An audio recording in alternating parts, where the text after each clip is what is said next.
Bismillahirrahmanirrahim. Assalamualaikum warahmatullahi wabarakatuh. Salam sejahtera buat kita semua. Pada kesempatan ini saya akan menyajikan satu materi yaitu berpikir komputasional atau biasa diistilahkan computational thinking. Sekarang timbul suatu pertanyaan. Apa itu berpikir komputasional? Dan apa contoh-contoh yang berhubungan dengan berpikir komputasional? Anakku sekalian yang saya banggakan, berpikir komputasional atau diistilahkan computational thinking adalah metode menyelesaikan persoalan dengan menerapkan teknik ilmu komputer. Definisi lain mengatakan bahwa berpikir komputasional adalah kemampuan berpikir untuk menyelesaikan suatu permasalahan secara menyeluruh, logis, dan teratur. Pengertian lain dikatakan bahwa berpikir komputasional adalah teknik pemecahan masalah yang sangat luas wilayah penerapannya, bukan hanya untuk menyelesaikan masalah seputar ilmu komputer saja, melainkan juga untuk menyelesaikan berbagai masalah di dalam kehidupan sehari-hari. Nah, bagaimana cara mengimplementasikan? Cara mengimplementasikan computational thinking adalah dengan memahami masalah, mengumpulkan semua data, lalu mulai mencari solusi sesuai dengan masalah tersebut.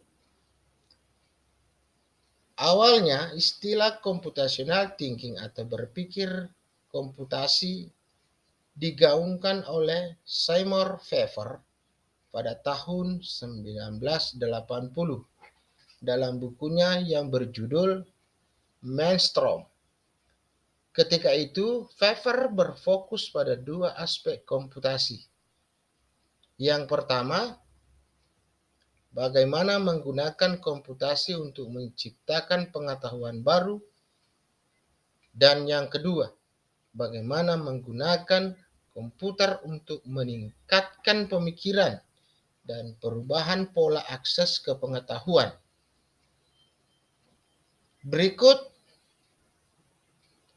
konsep yang diterapkan oleh J.M. Wing membawa pendekatan yang dimodifikasi dan perhatian baru pada pemikiran komputasi atau diistilahkan computational thinking.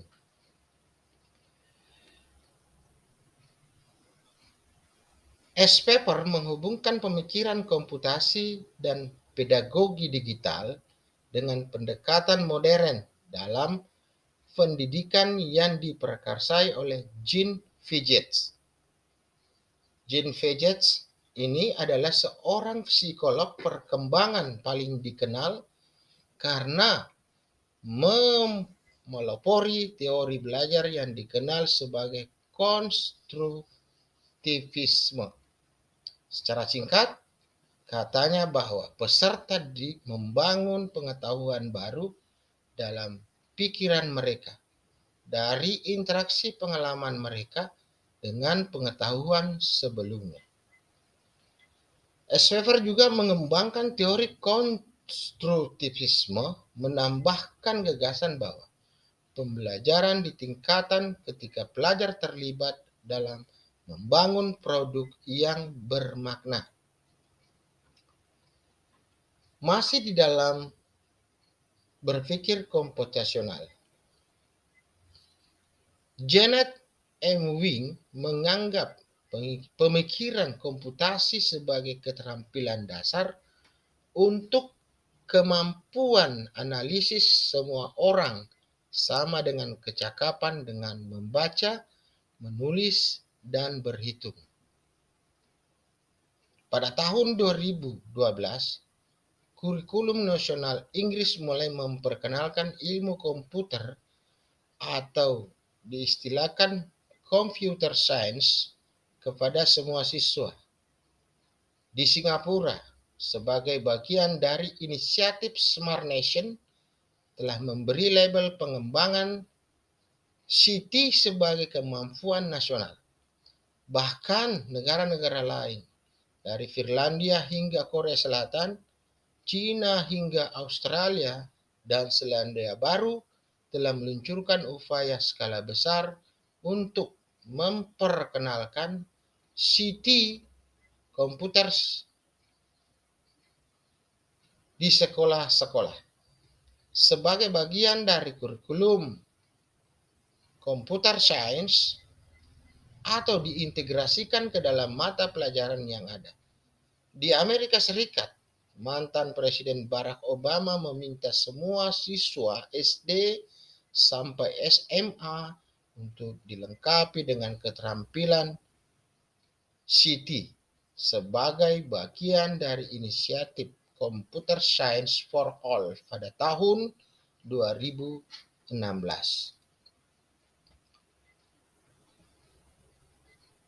Berpikir komputasi tidak berarti kita berpikir seperti komputer, melainkan berpikir tentang komputasi di mana seseorang dituntut untuk memformulasikan masalah dalam bentuk masalah komputasi dan menyusun solusi komputasi yang baik, atau menjelaskan mengapa tidak ditemukan solusi yang sesuai.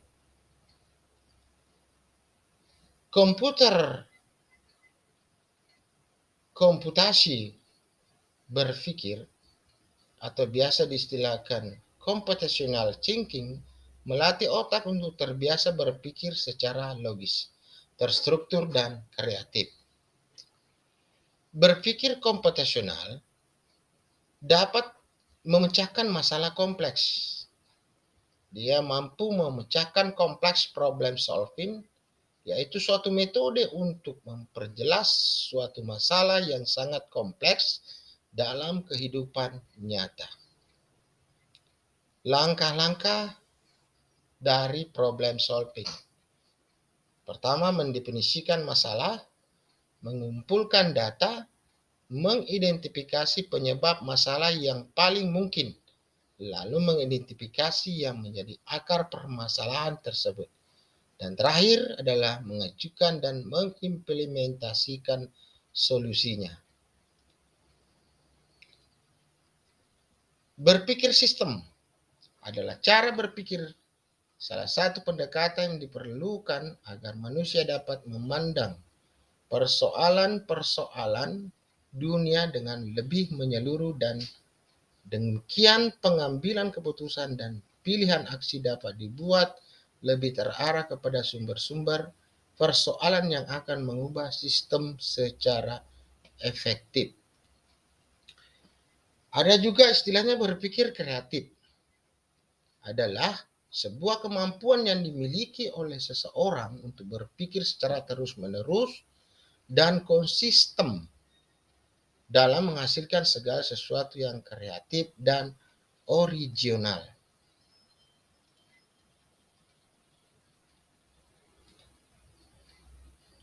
Contoh sederhana berpikir komputasional. Misalnya, memasak mie goreng instan. Coba kalian bayangkan, dari proses membuat mie goreng instan tersebut, apabila langkah-langkah pembuatannya diacak atau dibalik dari nomor 1 hingga 7, apakah mie goreng instan akan tersaji? Demikian kesempatan materi yang saya bawakan hari ini. Semoga bermanfaat bagi kita semua. Assalamualaikum warahmatullahi wabarakatuh.